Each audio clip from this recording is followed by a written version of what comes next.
Welcome back to the Foundry by Forge College. Today, we are literally stepping onto the factory floor for a very special explainer. We're entering the final assembly phase of our journey through Bitcoin fundamentals. Over the last few lessons, specifically our deep dive into drafting structure and evidence, you've gathered all the raw materials for your capstone on Nakamoto Consensus.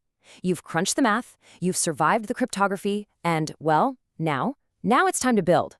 We're going to transform those raw, drafted parts into a high-performance, submission-ready analytical report. So grab your safety goggles and let's dive right in. Here is the blueprint for today's build. First, the assembly line. Second, defining project completion. Third, building the final report. Fourth, quality control checkpoints. And finally, getting everything ready for shipping. Let's get to work. Section 1, the assembly line.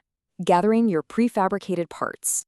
Okay, I want you to visualize your engineering workbench right now. It's just absolutely covered in raw materials from our previous lessons. And remember, these aren't just standalone homework assignments, right? They're the actual gears and wiring of our machine. From Lesson 1, we've got our evaluative criteria, which acts as the structural frame of our report. Lesson 2 gives us the security and scalability analyses. That's the quantitative engine powering our arguments. Lesson 3 provides the comparison table, mapping our features to the criteria. And from Lesson 4, we have our drafted narratives and the executive summary. Every single one of these components is absolutely crucial for this capstone step. Moving on to Section 2, defining project completion. Essentially, what does done actually look like? Before we start bolting things together, we have to define our acceptance criteria. In engineering, a machine isn't done just because it looks shiny on the outside. It has to pass strict tolerances.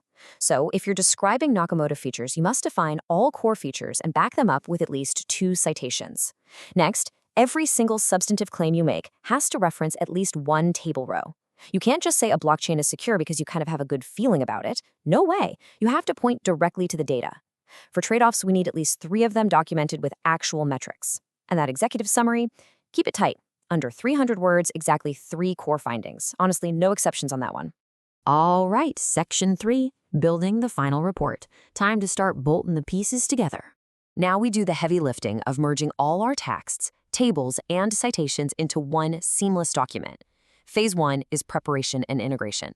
First, get your working files prepared. Create subfolders for figures, tables, and drafts. Keep it organized.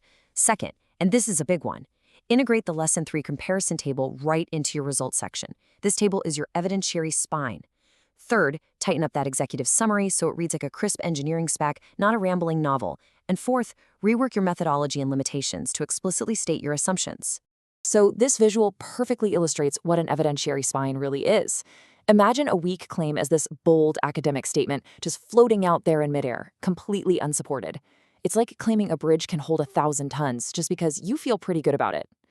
A strong claim, on the other hand, is securely bolted to a specific citation, like say, Table 2, Row 4. That right there is a structurally sound load-bearing statement. Let's talk about abstract concepts for a second, specifically probabilistic finality. In Bitcoin, this is the mathematical probability that a transaction is buried so deep in blocks that it's practically irreversible. You literally cannot handwave this in your report. You must list your exact formulas and your latency assumptions in the methodology appendix. If your instructor can't inspect your math, well, your machine fails inspection. Simple as that. With the structure solid, we shift gears into Phase 2, polishing and exporting. First, standardize your citations. Then, format your figures with proper captions. And please, do a ruthless read-through for logical flow. Ask yourself, does Section A actually lead naturally to Section B? Or did you just smash them together in a caffeine-fueled midnight formatting session? We've all been there. Finally, export the file and prepare a changelog. The presentation simply has to match the quality of the engineering. Section 4, quality control checkpoints. Grab the inspector's clipboard. Okay, you've built the report, but before it leaves the factory floor, we've got to test the artifact against the rubric thresholds.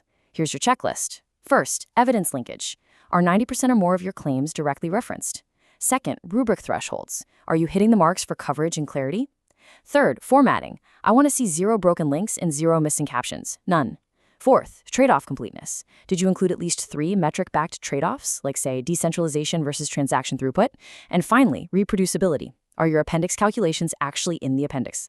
Seriously, I want you to ask yourself, does your evidence hold up to stress testing? Challenge yourself to act as your own harshest inspector here. Have you accidentally deferred your support to a super vague "see appendix" comment? Because let me tell you, writing "see appendix" without giving a specific page or row is basically like selling someone a car and telling them the steering wheel is somewhere in the trunk. It just doesn't work. Verify every single link. And finally, Section 5, ready for shipping, exporting the final deliverable. The hard work is done. Now we just have to package it up correctly so the reviewer can grade it without any friction. Think of this final folder as your shipping crate. It's got to contain the final PDF, your original source document, the comparison table in a CSV format so the data is machine readable, your high-resolution figures, your bibliography, and your README changelog.